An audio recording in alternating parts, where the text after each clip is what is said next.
ನಮಸ್ಕಾರ, ನೀವು ನೋಡ್ತಾ ಇರೋದು ಸಿಜೆ ಕರ್ನಾಟಕ ನ್ಯೂಸ್. ಕೆಲವು ನಮ್ಮದಂತಕ್ಕಂಥ ಮಾತನ್ನು ಹೇಳಿರ್ತಕ್ಕಂಥ ಸಂವಿಧಾನ ಶಿಲ್ಪಿ ಡಾಕ್ಟರ್ ಬಾಬಾ ಸಾಹೇಬ್ ಅಂಬೇಡ್ಕರ್ ಅವರನ್ನ ಈ ಪವಿತ್ರ ವೇದಿಕೆ ಮೂಲಕ ಸ್ಮರಿಸ್ತಾ ಇವತ್ತು ಕರ್ನಾಟಕ ರಾಜ್ಯ ಸಂಘರ್ಷ ಸಮಿತಿ ಜಿಲ್ಲಾ ಶಾಖೆ ವಿಜಯಪುರದ ವತಿಯಿಂದ ಹಮ್ಮಿಕೊಂಡಿರ್ತಕ್ಕಂಥ ಈ ಒಂದು ಮಹತ್ವದ ಹೋರಾಟ, ಈ ಒಂದು ಹೋರಾಟದಲ್ಲಿ ಭಾಗವಹಿಸಿರ್ತಕ್ಕಂಥ ನನ್ನ ಆತ್ಮೀಯ ಹೋರಾಟಗಾರರಾಗಿರ್ತಕ್ಕಂಥ ಸಿದ್ದು ರಾಯಣ್ಣವ್ರನ್ನ ಒಳಗೊಂಡು, ಮಾಂತೇಶ್ ಸಾಸಾಬಳ್ಳ ಅವರನ್ನ ಒಳಗೊಂಡು, ಇನ್ನೋರ್ವ ಸಂತೋಷ್ ಮಣಗೇರಿ ನನ್ನ ಸೋದರನ ಒಳಗೊಂಡು, ಎಲ್ಲ ದಲಿತ ಸಂಘರ್ಷ ಸಮಿತಿಯ ತಾಲೂಕಾ ಸಂಚಾಲಕರನ್ನ ಒಳಗೊಂಡು ಬಂದಿರತಕ್ಕಂಥ ಯಾವತ್ತು ನನ್ನ ಹೋರಾಟಗಾರರ ಬಂಧುಗಳಿಗೆ ವೇದಿಕೆ ಮೂಲಕ ಮೊಟ್ಟ ಮೊದಲನೇದಾಗಿ ಅನಂತ ಕೋಟಿ ಜೈ ಭೀಮ್ ನಮನಗಳನ್ನು ಸಲ್ಲಿಸಲಿಕ್ಕೆ ಬಯಸ್ತಾ ಇದ್ದೇನೆ. ಬಂಧುಗಳೇ, ಇವತ್ತು ಮಾಡ್ತಕ್ಕಂಥ ಹೋರಾಟ ಇದು ಬಹಳಷ್ಟು ಅರ್ಥಪೂರ್ಣವಾಗಿರ್ತಕ್ಕಂಥ ಹೋರಾಟ. ಈ ದೇಶದಲ್ಲಿ ಬಹುತ್ವದಲ್ಲಿ ಏಕತೆಯನ್ನು ಹೊಂದಿರತಕ್ಕಂಥ ದೇಶ ಭಾರತ. ಹಲವಾರು ಜಾತಿ, ಮತ, ಪಂಥಗಳು, ಭಾಷೆಗಳು ಇರತಕ್ಕಂಥ ದೇಶ ಭಾರತ. ಇಲ್ಲಿ ಅನಾದಿ ಕಾಲದಿಂದಲೂ ಕೂಡ, ಶತಶತಮಾನಗಳಿಂದಲೂ ಕೂಡ ಅತ್ಯಂತ ಶೋಷಣೆಯನ್ನ ಒಳಗೊಂಡಿರ್ತಕ್ಕಂಥ ಜನಾಂಗವೂ ಕೂಡ ಇದೆ, ಶೋಷಣೆ ಮಾಡಿರ್ತಕ್ಕಂಥ ಜನಾಂಗವೂ ಕೂಡ ಇದೆ. ಈ ಭಾರತ ದೇಶದಲ್ಲಿ ಜಾತಿ ವ್ಯವಸ್ಥೆಯನ್ನು ಹೋಗಲಾಡಿಸಬೇಕು ಅಂತ ಹೇಳಿ, ಹಳ್ಳಿಗಳಲ್ಲಿರುವ ಜಾತಿ ವ್ಯವಸ್ಥೆಯನ್ನ ಹೋಗಲಾಡಿಸಬೇಕು ಅಂತ ಹೇಳಿ ಶತಮಾನಗಳಿಂದ ಹೋರಾಟ ನಡೆದಿದೆ. ಅಂತದ್ರಲ್ಲಿ ವಿಶೇಷವಾಗಿ ಡಾಕ್ಟರ್ ಬಾಬಾ ಸಾಹೇಬ್ ಅಂಬೇಡ್ಕರ್ ಅವರು ಈ ದೇಶಕ್ಕೆ ಸಂವಿಧಾನ ಬರೆದು ಈ ಸಂವಿಧಾನಕ್ಕೆ ಜಾರಿ ಮಾಡುವುದರ ಮೂಲಕ ಈ ದೇಶದಲ್ಲಿ ಸಂಪೂರ್ಣವಾಗಿ ಅಸ್ಪೃಶ್ಯತೆಯನ್ನು ನಿಷೇಧ ಮಾಡಲಾಗಿದೆ ಎಂದು ಸಾರಲಾಗಿದೆ. ಆದಾಗ್ಯೂ ಕೂಡ ಇವತ್ತು ಸಂವಿಧಾನ ಜಾರಿಯಾಗಿ 75 ವರ್ಷ ಗತಿಸಿದ್ರು ಕೂಡ ಸಮಾನತೆಯ ಹೆಸರಿನ ಮೇಲೆ ಸಮಾನತೆ ಎಂಬ ಸೋಗನ್ನು ಹಾಕಿಕೊಳ್ಳುವುದರ ಮೂಲಕ ಅಸ್ಪೃಶ್ಯತೆ ಆಚರಣೆ ತಾಂಡವಾಡ್ತಾ ಇದೆ. ಹೇಗೆ ತಾಂಡವಾಡ್ತಾ ಇದೆ? ಮೊದಲು ನಮಗೆ ಊರಿನ ಒಳಗಡೆ ಪ್ರವೇಶ ಇರಲಿಲ್ಲ, ಹೋಟೆಲ್ಗಳಲ್ಲಿ, ಗುಡಿ ಗುಂಡಾರಗಳಲ್ಲಿ ಪ್ರವೇಶ ಇರಲಿಲ್ಲ. ಈ ಎಲ್ಲ ಪ್ರವೇಶಗಳು ಬೇಕು ಅಂತ ಹೇಳಿ ನಮ್ಮ ದಲಿತ ಸಂಘ ಸಮಿತಿ ಹೋರಾಟ ಮಾಡ್ತೀವಿ. ಅದರಲ್ಲಿ ಕೂಡ ಕೆಲವೊಂದು ಸಂದರ್ಭದಲ್ಲಿ ಬೇಡಿಕೆಗಳು ಈಡೇರದು ಮತ್ತು ಈಡೇರ್ಲಿಕ್ಕೆ ಇದ್ದವು. ಇನ್ನುವರೆಗೂ ಕೂಡ ಅವ್ಯಾತವಾಗಿ ಅಸ್ಪೃಶ್ಯತೆ ಆಚರಣೆಯಲ್ಲಿ ಹಳ್ಳಿಗಳಲ್ಲಿ, ಪಟ್ಟಣಗಳಲ್ಲಿ ನಾವು ಕಾಣ್ತಾ ಇದ್ದೇವೆ. ಆದ್ರೆ ಇವತ್ತಿನ ಹೋರಾಟ ವಿಶ್ವವಿದ್ಯಾನಿಲಯಗಳಲ್ಲಿ ನಡೀತಕ್ಕಂಥ ಅಸ್ಪೃಶ್ಯತೆಯನ್ನು ತಡೆಗಟ್ಟಬೇಕು. ವಿಶ್ವವಿದ್ಯಾಲಯಗಳಲ್ಲಿ ಓದ್ತಕ್ಕಂಥ ಉನ್ನತ ವ್ಯಾಸಂಗ ಮಾಡತಕ್ಕಂಥ ವಿದ್ಯಾರ್ಥಿಗಳು, ದಲಿತ, ಹಿಂದುಳಿದ, ಅಲ್ಪಸಂಖ್ಯಾತ ಅನೇಕ ವಿದ್ಯಾರ್ಥಿಗಳು ಸಾವಿಗೆ ಶರಣಾಗ್ತಾ ಇದ್ದಾರೆ. ನಿಮ್ಮ ದೌರ್ಜನ್ಯಕ್ಕೆ ಆ ಕಾರಣಕ್ಕಾಗಿ ಅವರಿಗೆ ರಕ್ಷಣೆ ಕೊಡಬೇಕು ಅಂತಕ್ಕಂಥ ಹೋರಾಟ ನಾವು ಮಾಡ್ತಾ ಇದ್ದೇವೆ. ಯಾವ ರೀತಿ? ವಿಶ್ವವಿದ್ಯಾಲಯಗಳು ವಿಶ್ವದ ಜ್ಞಾನದ ಕೇಂದ್ರಗಳು. ವಿಶ್ವವಿದ್ಯಾಲಯ ಅಂದ್ರೆ ಅಲ್ಲಿ ಜಾತಿ ಇಲ್ಲ, ವರ್ಗ ಇಲ್ಲ, ಲಿಂಗ ಇಲ್ಲ, ಭೇದ ಇಲ್ಲ, ಭಾವವಿಲ್ಲ. ಈ ರೀತಿಯಾಗಿರ್ತಕ್ಕಂಥ ಸಮಾನತೆಯ ವ್ಯವಸ್ಥೆಯ ಮೇಲೆ ಶಿಕ್ಷಣವನ್ನು ಕೊಡಬೇಕಾಗಿರ್ತಕ್ಕಂಥ ವ್ಯವಸ್ಥೆ ವಿಶ್ವವಿದ್ಯಾಲಯಗಳದು. ಆದ್ರೆ ಆ ವಿಶ್ವವಿದ್ಯಾಲಯಗಳಲ್ಲಿ ಅನೇಕ ಜನ ಜಾತಿವಾದಿಗಳು, ಪ್ರೊಫೆಸರ್ಗಳು, ಕುಲಸಚಿವರು, ಕುಲಪತಿಗಳು ಸೇರಿ ಅಲ್ಲಿರ್ತಕ್ಕಂಥ SC, ST, OBC ವಿದ್ಯಾರ್ಥಿಗಳು ಉನ್ನತ ವ್ಯಾಸಂಗ ಮಾಡಬಾರ್ದು ಅಂತಕ್ಕಂಥ ಹುನ್ನಾರ ಇಟ್ಕೊಂಡು ಅವ್ರ ಮೇಲೆ ಗುಂಪುಗಾರಿಕೆ ಮಾಡ್ತಕ್ಕಂಥದ್ದು. ಗುಂಪುಗಾರಿಕೆ ಮಾಡಿ ಅವರು ಓದೋದು ಬಿಟ್ಟು ಹೋಗ್ಬೇಕು. ಅವ್ರು ಇರ್ತಕ್ಕಂಥ ಹಾಸ್ಟೆಲ್ಗಳಿಗೆ ಕರೆಂಟ್ ಕಟ್ ಮಾಡ್ತಕ್ಕಂಥದ್ದು. ಅವ್ರು ಇರ್ತಕ್ಕಂಥ ಹಾಸ್ಟೆಲ್ಗಳಲ್ಲಿ ಶೌಚಾಲಯದ ವ್ಯವಸ್ಥೆ ಸರಿಯಾಗಿ ಇಲ್ಲದಂಗೆ ನೋಡ್ಕೊಳ್ತಕ್ಕಂಥದ್ದು. ಅಂದ್ರೆ ಅವ್ರು ಬಿಟ್ಟು ಓಡಿ ಹೋಗ್ಬೇಕು ಅವ್ರ ಮನೆಗೆ. ಅಕಸ್ಮಾತ್ ಅಟ್ಟು ಎಲ್ಲನೂ ಸಹಿಸಿಕೊಂಡು, ಯಾಕ್ರಪ್ಪ ನಮ್ಗೆ ಹಿಂಗ್ಯಾಕ, ನಮ್ಗೆ ಯಾಕನ್ನ ಎಲ್ಲ ವಿದ್ಯಾರ್ಥಿಗಳ ತರ ನಮ್ಗೆ ನೋಡ್ಕೊಳ್ಳಕ್ ಅವಕಾಶ ಮಾಡಿಕೊಡಲ್ಲ ಅಂತಂದ್ರ ಅವ್ರ ಮೇಲೆ ಸುಳ್ಳು ಕೇಸ್, ಪೊಲೀಸ್ ಕೇಸ್ ಹಾಕೋದು. ಸುಳ್ಳು ಕೇಸ್, ಪೊಲೀಸ್ ಹಾಕೋದು. ಆದ್ರೂ ಕೂಡ ಎದುರಿಸಿದ್ರು ಅಂತಂದ್ರೆ ಅವ್ರ ಮೇಲೆ ಇಲ್ಲಾರ ಸಲ್ಲೋರು ಆರೋಪ ಮಾಡಿ ಅವರು ಕಿರುಕುಳ ಕೊಟ್ಟು ಅವರು ಸಾಯಂಗ ಮಾಡೋದು. ಉದಾಹರಣೆಗಾಗಿ ಈ ದೇಶದಲ್ಲಿ ಆಡಳಿತದ ಚುಕ್ಕಾಣಿಯನ್ನ ಹಿಡಿದಿರ್ತಕ್ಕಂಥ ಕೇಂದ್ರ ಸರ್ಕಾರ ಆಗಿರ್ಬೋದು, ಸನ್ಮಾನ್ಯ ಮೋದಿ ಅವರಾಗಿರ್ಬೋದು, ರೋಹಿತ್ ವೆಮೂಲ್ ಅಂತಕ್ಕಂಥ ನನ್ನ ಒಬ್ಬ ವಿದ್ಯಾರ್ಥಿ, ಸಂಶೋಧನಾ ವಿದ್ಯಾರ್ಥಿ ಆತ್ಮಹತ್ಯೆಗೆ ಶರಣಾದ, ಡೆತ್ ನೋಟ್ ಅನ್ನ ಬರೆದಿಟ್ಟುಕೊಳ್ಳುವುದರ ಮೂಲಕ. ಆದರೂ ಕೂಡ ಇಲ್ಲಿಯವರೆಗೆ ನಾಚಿಕೆ ಬಂದಿಲ್ಲ ಅಂತಂದ್ರೆ ನಿಮಗೆ ಧಿಕ್ಕಾರವನ್ನು ಹಾಕ್ತಿದ್ದೀನಿ ಒಂದು ವೇದಿಕೆ ಮೂಲಕ ಕೇಂದ್ರ ಸರ್ಕಾರಕ್ಕೆ ಅಂತಕ್ಕಂಥದ್ದು. ಎಷ್ಟು ಜನ ವಿದ್ಯಾರ್ಥಿಗಳು ಆತ್ಮಹತ್ಯೆ ಮಾಡ್ಕೊಳ್ಬೇಕು? ಒಂದು ಇನ್ನೊಂದು, ಬಾಂಬೆ ಯೂನಿವರ್ಸಿಟಿಯಲ್ಲಿ ಒಬ್ಬ ನನ್ನ ಸೋದರಿ ಆತ್ಮಹತ್ಯೆಗೆ ಶರಣಾದಳು ಈ ರೀತಿಯಾಗಿರ್ತಕ್ಕಂಥ ದೌರ್ಜನ್ಯಗಳನ್ನ ತಡೆಗಟ್ಟಲಾರ್ದೆ. ಇನ್ನೊಂದು ಇಲ್ಲೇ ಅಷ್ಟು ದೂರ ಇಲ್ಲೇ ಗುಲ್ಬರ್ಗ ವಿಶ್ವವಿದ್ಯಾಲಯ ಅಚ್ಚಗಡೆ ಕಡಗಂಚಿ ಅಂತ ಹೇಳಿ ಕೇಂದ್ರೀಯ ವಿಶ್ವವಿದ್ಯಾಲಯ ಅದ. ಕೇಂದ್ರೀಯ ವಿಶ್ವವಿದ್ಯಾಲಯದಲ್ಲಿ ನನ್ನ ಗೆಳೆಯ ಒಬ್ಬ ನಂದ್ ಕುಮಾರ್ ಅಂತ ಹೇಳಿ ಓದ್ತಿದ್ದಾನೆ. ಅವನ ಮೇಲೆ ಪೊಲೀಸ್ ಕೇಸ್. ಅವ ಲೇಖನಿ ಬಹಳ ಬರೀತಾನ, ಅವ ಹಂಗ್ ಬರೀತಾನ, ಇವ ಹಿಂಗ್ ಬರೀತಾನ, ಅವನಿಗೆ ತೊಂದರೆ ಕೊಡ್ಬೇಕಂತ ಹೇಳಿ ಅವನ ಮೇಲೆ 7-8 ಪೊಲೀಸ್ ಸುಳ್ಳು ಕೇಸುಗಳನ್ನ ಹಾಕಿದ್ರು. ಯಾರು ಅವರು ಇಲ್ಲಿಯವರೇ. ಎಂತವರು? ಕುಲಪತಿಗಳು, ಕುಲಸಚಿವರು. ಇವರು ಜಾತಿ ವ್ಯವಸ್ಥೆಯನ್ನ ತುಂಬಿಕೊಂಡು ಬಂದು ಕುಳಿತಿರ್ತಕ್ಕಂಥ ವ್ಯಕ್ತಿಗಳಾಗಿದ್ದ ಕಾರಣಕ್ಕಾಗಿ ಉನ್ನತ ವ್ಯಾಸಂಗ ಮಾಡುತ್ತಿರುವ ವಿಶ್ವವಿದ್ಯಾಲಯಗಳಲ್ಲಿ ಅಸ್ಪೃಶ್ಯತೆ ತಾಂಡವವಾಡ್ತಾ ಇದೆ. ನಮ್ಮ SC ST OBC ವಿದ್ಯಾರ್ಥಿಗಳು ಆತ್ಮಹತ್ಯೆಗೆ ಶರಣಾಗ್ತಾ ಇದ್ದಾರೆ. ಭಾರತ ದೇಶ ಸ್ವಾತಂತ್ರ್ಯ ಬಂದು ಸುವರ್ಣ ಮಹೋತ್ಸವ ಆಚರಣೆ ಮಾಡ್ತಾ ಇದೆ ಅಂತಕ್ಕಂಥದ್ದು ಹೇಳ್ಬೇಕು ಅಂತ ಹೇಳಿ ಒಂದು ಕಡೆ ಖುಷಿ ಆದ್ರೆ, ಇನ್ನೊಂದು ಕಡೆ ತುಂಬಾ ನೋವಿನಿಂದ ಹೇಳ್ತಾ ಇದ್ದೀವಿ. ಇಂಥ ಜಾತಿವಾದಿಗಳಿಂದ ನಮಗೆ ಧಿಕ್ಕಾರ ಹಾಕಬೇಕು, ಜಾತಿವಾದಿಗಳಿಗೆ ಒಂದು ಖಂಡಿಸಬೇಕು, ಜಾತಿವಾದಿಗಳಿಂದ ನನ್ನ ಸಮುದಾಯ ಮೇಲೆ ಬರಬೇಕಲ್ಲ ಅಂತಕ್ಕಂಥ ವಿಚಾರದಲ್ಲಿ ನಾವು ಒಂದು ಕಡೆ ನೋವನ್ನ ವ್ಯಕ್ತಪಡಿಸ್ತಾ ಇದ್ದೀವಿ. ಹಾಗಾಗಿ ಇವತ್ತಿನ ಈ ಒಂದು ಘಟನೆ, ರೋಹಿತ್ ವೆಮಲ್ಸ್ ತೀರ್ಕೊಂಡ್ರು, ಆತ್ಮಹತ್ಯೆ ಮಾಡ್ಕೊಂಡ್ರು. ಇನ್ನೊಬ್ಬ ನನ್ನ ಸೋದರಿ ಬಾಂಬೆಯಲ್ಲಿ ತೀರ್ಕೊಂಡ್ರು. ಅವಾಗ ಅವ್ರ ಪಾಲಕರು ಏನ್ ಮಾಡಿದ್ರು ಅಂತಂದ್ರೆ, ಕೋರ್ಟ್ಗೆ ಹೋದ್ರು. ನಮ್ಗೆಲ್ಲೂ ಕೋರ್ಟ್ ಎಲ್ಲ ಕೊಡ್ಬೇಕಾಗಿತ್ತು ನಮ್ಮ ದೇಶದಲ್ಲಿ. ಕೋರ್ಟ್ಗೆ ಹೋದಾಗ ಇಲ್ಲ, ಅಲ್ಲಿರ್ತಕ್ಕಂಥ SC ST OBC ಮಕ್ಕಳಿಗೆ ನಿಜವಾಗಿ ಅನ್ಯಾಯ ಆಗ್ತಾ ಇದೆ, ಆ ಕಾರಣಕ್ಕಾಗಿ ಅವ್ರಿಗೆ ಒಂದು ಸ್ಪೆಷಲ್ ಆಗಿರ್ತಕ್ಕಂಥ ಕಾನೂನು ತಗೊಂಡ್ಬರ್ಬೇಕು ಅಂತ ಹೇಳಿ ಸುಪ್ರೀಂ ಕೋರ್ಟ್ ಹೇಳಿತು. ಕೇಂದ್ರ ಸರ್ಕಾರ ಸುಪ್ರೀಂ ಕೋರ್ಟ್ಗೆ ಹೇಳ್ತು, ಕೇಂದ್ರ ಸರ್ಕಾರ ತರಲೇಬೇಕಾಯ್ತು. ತರಲಿಲ್ಲ ಅಂತಂದ್ರೆ ನಡೆಯಲ್ಲ. ಮೋದಿ ಅಂತವರಲ್ಲ, ಮೋದಿ ಅಲ್ಲ, ಸಚಿವ ಸಂಪುಟನೆ ಒಂದು ಸೂಪರ್ ಸೀಡ್ ಮಾಡ್ತಕ್ಕಂಥ ಶಕ್ತಿ ಅನೇಕ ಒಂದು ನಮ್ಮ ನ್ಯಾಯಾಲಯಕ್ಕಿದೆ. ಹಾಗಾಗಿ ಇದ್ದಾಗ ಕಾನೂನು ಮಾಡಿದ್ರು. ಏನು?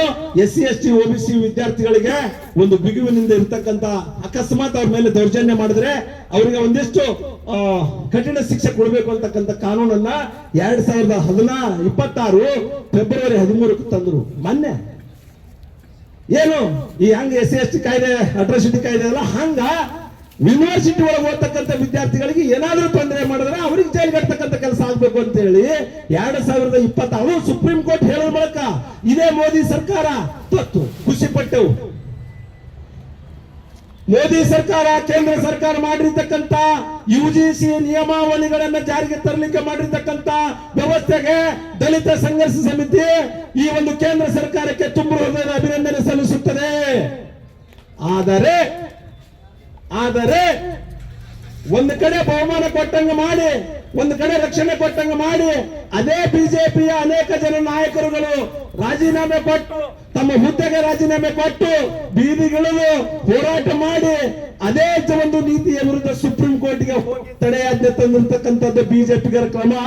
ಈ ವೇದಿಕೆ ಮೂಲಕ ನಾನು ಉಗ್ರವಾಗಿ ಖಂಡಿಸುತ್ತೇನೆ. ಈ ವೇದಿಕೆ ಮೂಲಕ ನಾನು ಬಿಜೆಪಿಯ ಕ್ರಮವನ್ನು ಉಗ್ರವಾಗಿ ಖಂಡಿಸುತ್ತೇನೆ.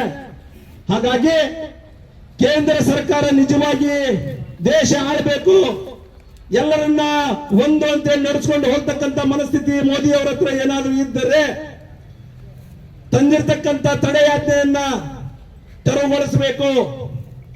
ಕೋರ್ಟ್ನಾಗದಲ್ರಿ, ಕೋರ್ಟ್ನ ವಿಚಾರ ಹೋರಾಟ ಮಾಡ್ತೀರಿ, ಏನ್ ಕೋರ್ಟ್ನಾಗ ತೆರವುಗೊಳಿಸಬೇಕಾಗುತ್ತೆ? ನಾವು ಹೋಗಿ ತೆರವುಗೊಳಿಸಕ್ಕೆ ಸಾಧ್ಯದ? ಕೇಂದ್ರ ಸರ್ಕಾರ ತಂದದ, ಕೇಂದ್ರ ಸರ್ಕಾರ ಮಾಡಬೇಕು. ಮತ್ತು ಸುಪ್ರೀಂ ಕೋರ್ಟ್ನು ಕೂಡ ನಾನೊಬ್ಬ ದೇಶದ ನಾಗರಿಕನಾಗಿ ಮಾತಾಡಲಿಕ್ಕೆ ಬಯಸ್ತಾ ಇದ್ದೇನೆ.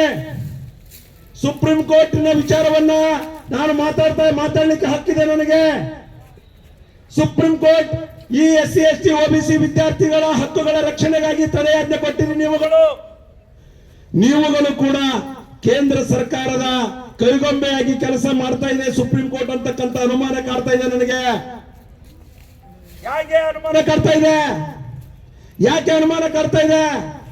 ಇಲ್ಲಿ ಮತದಾನ ಪರಿಷ್ಕರಣೆ ಮಾಡತಕ್ಕಂಥ ವ್ಯವಸ್ಥೆಯಲ್ಲಿ ಒಂದು ದೊಡ್ಡ ಜನಾಂದೋಲನ ನಡೆದಿದೆ. ಮತದಾನ ಪರಿಷ್ಕರಣೆ ಮಾಡಬಾರ್ದು ಅಂತಕ್ಕಂಥದ್ದು ಒಂದಿಷ್ಟು ಕಡೆ ಹೋರಾಟ ನಡೀತಾ ಇದೆ. ಉತ್ತರ ಭಾರತ, ದಕ್ಷಿಣ ಭಾರತ ಎಲ್ಲ ಕಡೆ ನಡೀತಾ ಇದೆ. ಮತದಾನ ಪರಿಷ್ಕರಣೆ ಹೆಸರಿನ ಮೇಲೆ ದಲಿತ, ಹಿಂದುಳಿದ, ಅಲ್ಪಸಂಖ್ಯಾತರ ಅನೇಕ ಮತದಾರರು, ಲಕ್ಷ ಕೋಟಿ ಮತದಾರರನ್ನ ಕಡಿತಗೊಳಿಸಲಾಗಿದೆ. ಇವರು ಬಾಂಗ್ಲಾದೇಶದಿಂದ ಬಂದವರು, ಇವರು ಪಾಕಿಸ್ತಾನದಿಂದ ಬಂದವರು ಅಂತ ಹೇಳಿ ಇಲ್ಲ ಸಲ್ಲದ ಆರೋಪಗಳು ಮಾಡುವುದರ ಮೂಲಕ ಅನೇಕ ಜನ ಮೂಲ ನಿವಾಸಿಗಳ ಮತದಾನವನ್ನ ಪರಿಷ್ಕರಣೆ ಹೆಸರ ಮೇಲೆ ಕೈಬಿಡಲಾಗಿದೆ. ಇದರ ವಿರುದ್ಧ ಸುಮಾರು 150ಕ್ಕೂ ಹೆಚ್ಚು ಅರ್ಜಿಗಳು ಸ್ಟೇ ಕೊಡ್ರಿ ಇದಕ್ಕಂತೇಳಿ ಕೋರ್ಟಿಗೆ ಹೋಗ್ಯಾರ. 100ಕ್ಕಿಂತ ಹೆಚ್ಚಿನ ಅರ್ಜಿಗಳು ಸ್ಟೇ ಕೊಡ್ರಿ ಅಂತ ಹೋಗ್ಯಾರ. ಅಲ್ಲಿ ಕೂಡ್ಲಾರಷ್ಟೇ, ಮತದಾರರ ಪರಿಷ್ಕರಣೆಗೆ ಕೂಡ್ಲಾರದಷ್ಟೇ ಇವತ್ತು ಕೇಂದ್ರೀಯ ವಿಶ್ವವಿದ್ಯಾಲಯಗಳಲ್ಲಿ ಕಲಿತಕ್ಕಂಥ ವಿದ್ಯಾರ್ಥಿಗಳಿಗೆ ರಕ್ಷಣೆ ಕೊಡಬೇಕು ಅನ್ನೋದಕ್ಕೆ ನೀವು ಸ್ಟೇ ಕೊಟ್ಟಿರಪ್ಪ ಅಂತಂದ್ರೆ ಬಹುತೇಕ ಸುಪ್ರೀಂ ಕೋರ್ಟ್ನು ಕೂಡ ಮಲತಾಯಿ ಧೋರಣೆ ತಾಳಿದೆ. ಆ ಕಾರಣಕ್ಕಾಗಿ ಅದನ್ನು ಕೂಡ ಜಾತಿವಾದಿಗಳ ಕೈಗೊಂಬೆಯಾಗಿ ಕೆಲಸ ಮಾಡ್ತಾ ಇದೆ ಅಂತಕ್ಕಂಥ ಮಾತನ್ನು ಹೇಳಬೇಕಾಗ್ತಾ ಇದೆ. ರಾಜಕಾರಣಿಗಳ ಕೈಗೊಂಬೆಯಾಗಿ ಕೆಲಸ ಮಾಡಲಿಕ್ಕೆ ನ್ಯಾಯಾಂಗ ವ್ಯವಸ್ಥೆ ಹೊಂಟಾಗ ನಾವು ಎಲ್ಲಿ ಕೇಳಬೇಕಾದ ಗೊತ್ತೇ. ಹಾಗಾಗಿ ಈಗಲಾದರೂ ಎಚ್ಚೆತ್ತುಕೊಳ್ಬೇಕು. ಸುಪ್ರೀಂ ಕೋರ್ಟ್ ನೀಡಿರ್ತಕ್ಕಂಥ ತಡೆಯಾಜ್ಞೆಯನ್ನ ಒಂದು ಅಲ್ಲಿರ್ತಕ್ಕಂಥ ವಿಶ್ವವಿದ್ಯಾಲಯಗಳಲ್ಲಿ ನಡೀತಕ್ಕಂಥ ದೌರ್ಜನ್ಯಕ್ಕೆ ಕುಮ್ಮಕ್ಕು ನೀಡದೇನೆ ಬ್ರೇಕ್ ಹಾಕಬೇಕು ಅಂತಂದ್ರೆ ಸುಪ್ರೀಂ ಕೋರ್ಟ್ ತಡೆಯಾಜ್ಞೆಯನ್ನು ತೆರವುಗೊಳಿಸಬೇಕು. ಆ ನಿಟ್ಟಿನಲ್ಲಿ ಕೇಂದ್ರ ಸರ್ಕಾರನೂ ಕೂಡ ಕ್ರಮ ಜರುಗಿಸಬೇಕು.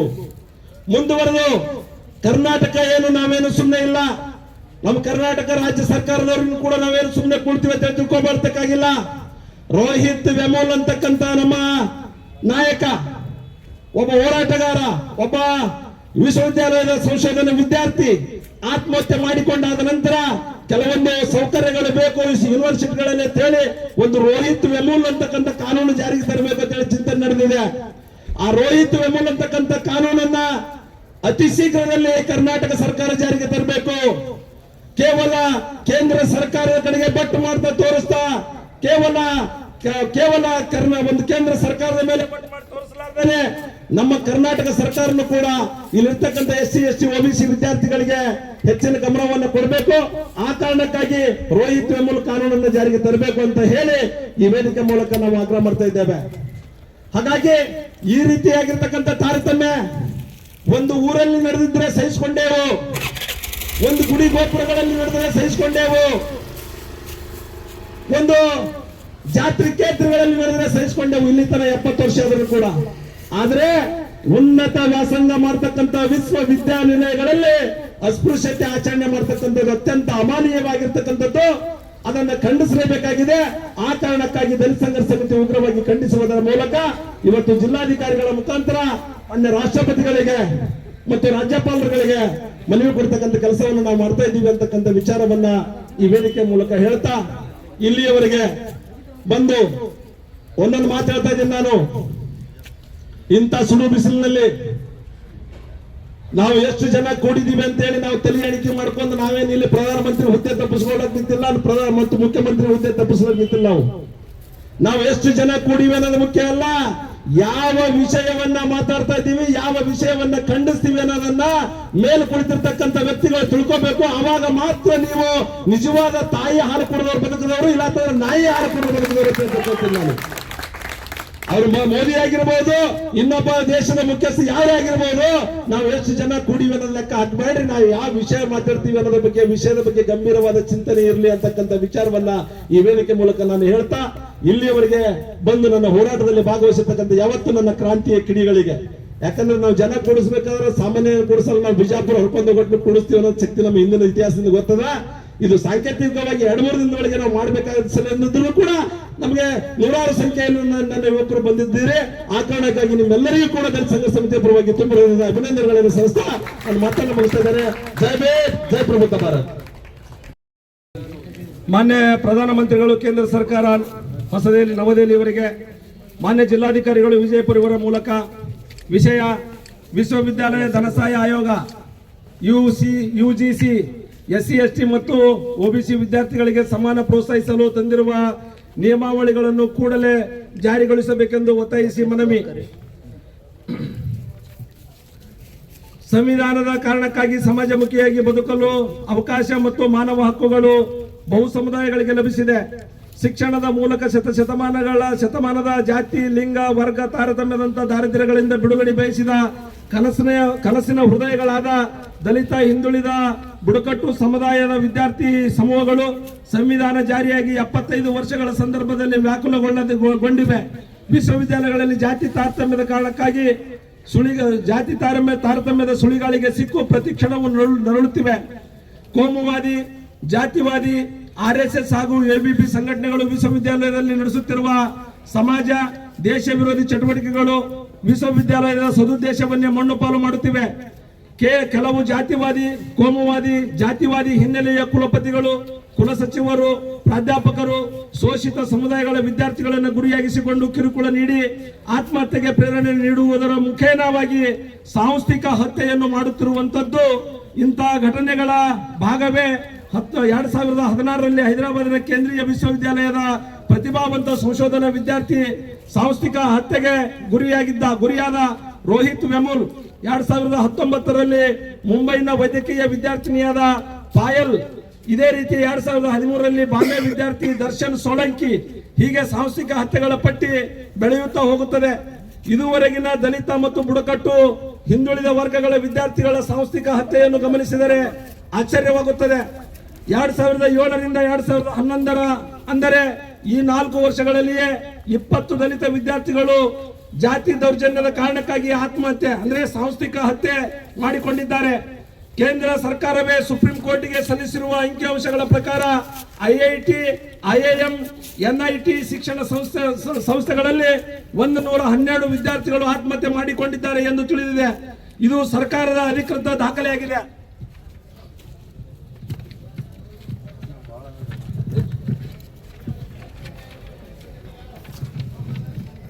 ಸರ್ಕಾರದ ಅಧಿಕೃತ ದಾಖಲಾಗಿದೆ. ಇಷ್ಟು ಮಾತ್ರವಲ್ಲದೆ JNU ಕನ್ನಯ್ಯ ಕುಮಾರ್ನಿಂದ ಇತ್ತೀಚಿನ ಕರ್ನಾಟಕದ ಕೇಂದ್ರೀಯ ವಿಶ್ವವಿದ್ಯಾಲಯದ ನಂದಕುಮಾರ್ ಅವರಿಗೆ ವಿಶ್ವವಿದ್ಯಾಲಯದ ಒಳಗಿನ ಹೋರಾಟವನ್ನು ಹತ್ತಿಕ್ಕಲು ಜಾತಿ ಕಿರುಕುಳ ಹಾಗೂ ಸುಳ್ಳು ಪೊಲೀಸ್ ಪ್ರಕರಣಗಳನ್ನು ದಾಖಲಿಸುವುದನ್ನು ಕೂಡ ನಾವು ಗಮನಿಸಬಹುದಾದ ಸಂಗತಿಗಳಾಗಿವೆ. ಕೇಂದ್ರವಾಗಿ ಇಟ್ಟುಕೊಂಡೇ 2012ರ UGC ಕರಡು ನಿಯಮವನ್ನು ಜಾತಿ ದೌರ್ಜನ್ಯ ತಡೆಯುವ ನಿಯಮಾವಳಿಗಳು ಇದ್ದವು. ಆದರೆ ವೆಮುಲ್ ಮತ್ತು ಪಾಯಲ್ ಪೋಷಕರು ಸುಪ್ರೀಂ ಮೊರೆ ಹೋದ ಕಾರಣ ಅವರ ವಾದವನ್ನು ಆಲಿಸಿದ ಕೋರ್ಟ್ UGC ಮತ್ತೊಮ್ಮೆ 2012 UGC ನಿಯಮಗಳನ್ನು ಪರಿಶೀಲಿಸಿ ಜಾತಿ ದೌರ್ಜನ್ಯ ತಡೆಯುವ ನಿಟ್ಟಿನಲ್ಲಿ ಕಠಿಣ ನಿಯಮಗಳನ್ನು ಜಾರಿಗೆ ತರುವಂತೆ ಆದೇಶಿತ್ತು. ಇದರ ಭಾಗವಾಗಿ ಇವತ್ತಿನ 2016ರ ಉನ್ನತ ಶಿಕ್ಷಣ ಸಂಸ್ಥೆಗಳಲ್ಲಿ ಸಮಾನತೆಯನ್ನು ಉತ್ತೇಜನ ಪರಿಶಿಷ್ಟ ಜಾತಿ ಮತ್ತು ಪರಿಶಿಷ್ಟ ಪಂಗಡ, ಹಿಂದುಳಿದ ವರ್ಗ ಮತ್ತು ದಿವ್ಯಾಂಗ ವಿದ್ಯಾರ್ಥಿಗಳ ಹಕ್ಕುಗಳನ್ನು ರಕ್ಷಿಸಲು ಉದ್ದೇಶಿಸಿದ ಕರಡು ನಿಯಮವಾಗಿದೆ.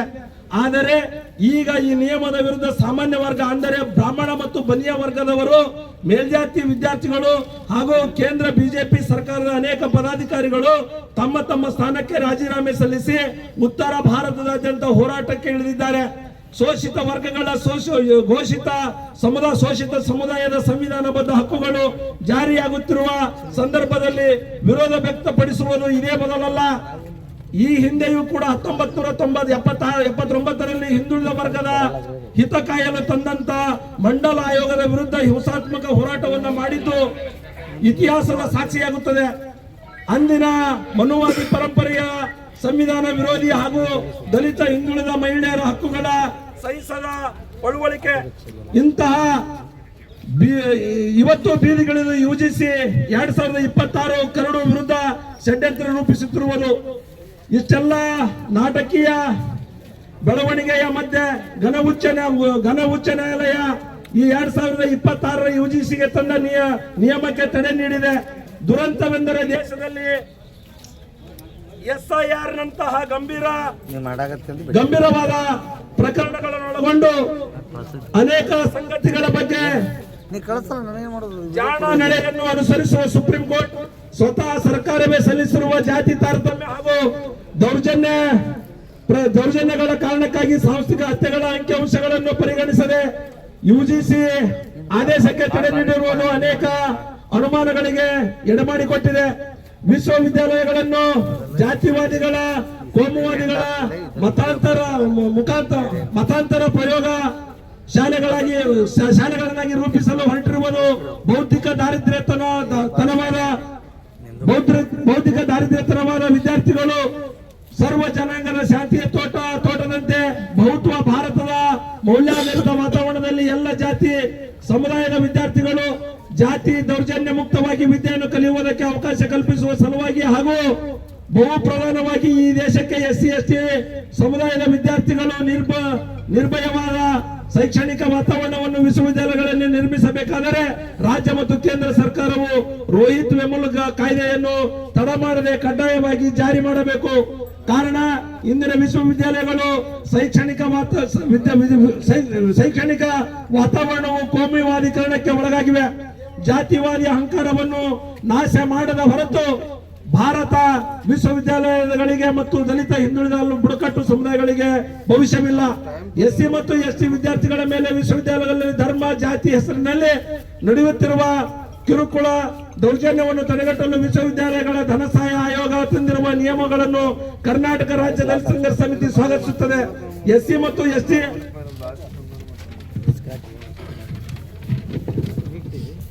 ಮತ್ತು ST ವಿದ್ಯಾರ್ಥಿಗಳಿಗೆ ಮಾತ್ರ ಪ್ರತ್ಯೇಕ ನಿಯಮ ರೂಪಿಸಬೇಕೆಂದು ಸಮಿತಿಯು ಒತ್ತಾಯಿಸುತ್ತದೆ. UGC ತಂದಿರುವ ನಿಯಮಾವಳಿಗಳು ಸುಪ್ರೀಂ ಕೋರ್ಟ್ ನೀಡಿರುವ ತಡೆಯಾಜ್ಞೆಯನ್ನು ತೆರವುಗೊಳಿಸಲು ಕೇಂದ್ರ ಸರ್ಕಾರ ಕೂಡಲೇ ಮುಂದಾಗಬೇಕು ಮತ್ತು ಕೂಡಲೇ UGC ತಂದಿರುವ ನಿಯಮ UGC SC ST ಮತ್ತು ವಿದ್ಯಾರ್ಥಿಗಳಿಗೆ ಪ್ರತ್ಯೇಕವಾಗಿ ಹೊರಡಿಸಬೇಕೆಂದು